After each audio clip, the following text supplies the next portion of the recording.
Then it was put down with tear gas and water cannon. It's following all sorts of arrest warrants against the former Prime Minister Imran Khan. You have the former Foreign Minister Shah Mahmood Qureshi, who's only just recently released from jail. How worried is the UN? Does the UN believe the rule of law is still properly applying in Pakistan? On that, for us, the important thing is that all peaceful protests must be able to go ahead without hindrance.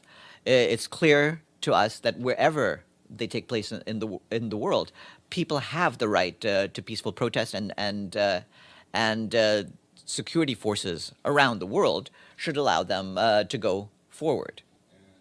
The escalation is mounting now between the incumbent government and the main opposition party, Pakistan Tehreek-e-Insaf, resulting in dozens of injuries. And one person dead. Mr. James may not know about that. One person is already dead. Two, but one confirmed. Well, regarding that, if there are any deaths, those would need to be investigated thoroughly, and of course there needs to be accountability for any deaths or injuries that occur.